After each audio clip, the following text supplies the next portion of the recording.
Au nom du Père, et du Fils, et du Saint-Esprit. Amen. Aujourd'hui, ne fermons pas notre cœur, mais écoutons la voix du Seigneur. Évangile de Jésus-Christ selon saint Luc. En ce temps-là, Jésus expulsait un démon qui rendait un homme muet. Lorsque le démon fut sorti, le muet se mit à parler, et les foules furent dans l'admiration. Mais certains d'entre eux dirent, c'est par Beelzéboul, le chef des démons, qu'il expulse les démons. D'autres, pour le mettre à l'épreuve, cherchaient à obtenir de lui un signe venant du ciel. Jésus, connaissant leurs pensées, leur dit, tout royaume divisé contre lui-même devient désert. Ces maisons s'écroulent les unes sur les autres. Si Satan lui aussi est divisé contre lui-même, comment son royaume tiendra-t-il?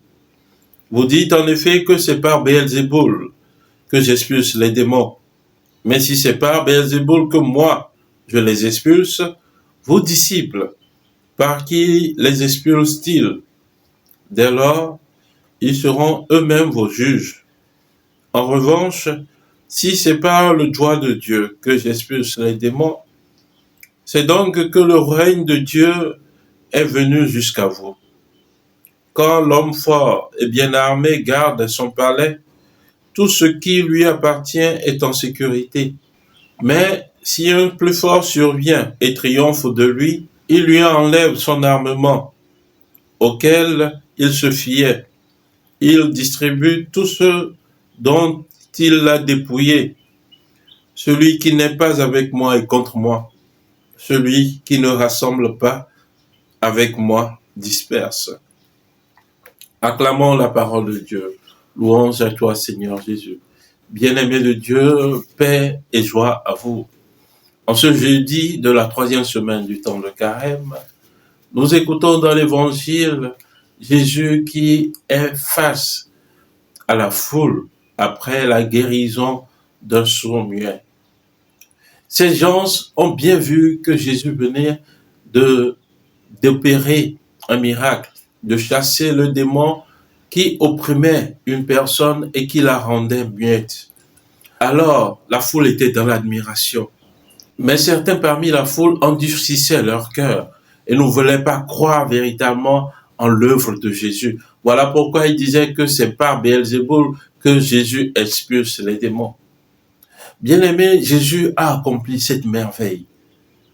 Et au lieu que tous se rallient à la cause de Jésus en ouvrant leur cœur, en clamant la grandeur de Dieu, en proclamant les merveilles de Dieu dans l'œuvre de Jésus, non, plutôt d'autres endurcissent leur cœur et cherchent encore des points où attaquer Jésus. Bien-aimés, parfois nous agissons comme ces personnes. En tant que chrétiens, parfois il nous arrive d'endurcir notre cœur au détriment de ce que Dieu fait pour nous. Dans la première lecture de ce jour, Dieu parle au prophète Jérémie en lui disant « Écoutez ma voix, je serai votre Dieu. Et vous serez mon peuple. Vous suivrez tous les chemins que je vous prescris afin que vous soyez heureux. » Écoutez tous les chemins que je vous ai prescrits afin que vous soyez heureux. Mais ils n'ont pas écouté. Ils n'ont pas prêté l'oreille. Ils ont suivi les mauvais penchants de leur cœur endurci. Ils ont tourné leur dos et non leur visage. Bien-aimés, ce tant de fois nous nous éloignons de Dieu en endurcissant notre cœur. Ces personnes dans l'évangile, ils ont bien vu que Jésus avait guéri, mais ils ont endurci leur cœur. Dieu fait des merveilles au milieu de nous, au milieu de son peuple, jour et nuit, dans nos vies. Mais nous nous tournons toujours vers d'autres idoles. Et le message du pape François pour ce carême 2024 nous interpelle par rapport à ces idoles. Pour d'autres, ce sont des idoles faites de terre.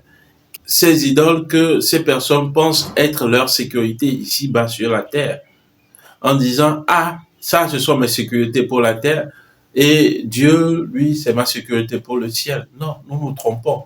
Nous nous leurrons profondément. Pour d'autres, c'est la recherche de l'argent. Jour et nuit, ils ne vivent que pour ça. Pour d'autres encore, dit le pape François, leur projet, leur position. Bien-aimés, aujourd'hui, ces tests nous interpellent pour pouvoir sonder notre existence, pour voir est-ce que véritablement j'appartiens à Dieu. Jésus, dans la finale de l'évangile, nous dit, celui qui n'est pas avec moi est contre moi. Celui qui ne rassemble pas avec moi disperse. Disperse, ça veut dire diabolos, le diviseur. Alors, est-ce que j'écoute la voix de Dieu? Est-ce que j'appartiens à Dieu? Jésus, dans l'évangile, dit, mes brebis écoutent ma voix. Est-ce que j'écoute la voix de mon pasteur, de mon berger? Est-ce que j'écoute la voix de Dieu? Que ces textes que nous méditons aujourd'hui puissent interpeller chacun de nous par rapport à l'endurcissement de notre cœur. Chacun de nous a des zones où il n'écoute pas véritablement Dieu, où il ne laisse pas Dieu entrer. La pluie tombe pour tout le monde, mais parfois, certains vont se réfugier sous des tentes, dans des maisons. Ils ne veulent pas que la pluie pénètre dans ces maisons. Mais Dieu doit pouvoir pénétrer dans ces zones où nous ne voulons pas l'éviter. Sans cela, nous dispersons. Sans cela, nous endurcissons notre cœur et nous ne pouvons pas être heureux. Que cet évangile nous aide véritablement à faire la part des choses et à discerner la voix de Dieu en nous. Prions le Seigneur. Sur de ta miséricorde, nous implorons ta bonté, Seigneur. Nous tenons de toi d'être ce que nous sommes. De même que ta grâce nous accorde à la fois de vouloir le bien et de pouvoir accomplir ce bien que nous voulons. Par le Christ, notre Seigneur. Amen. Et que Dieu Tout-Puissant vous bénisse, le Père et le Fils et le Saint-Esprit. Amen. Excellente journée et que la paix de Dieu demeure avec vous. Amen.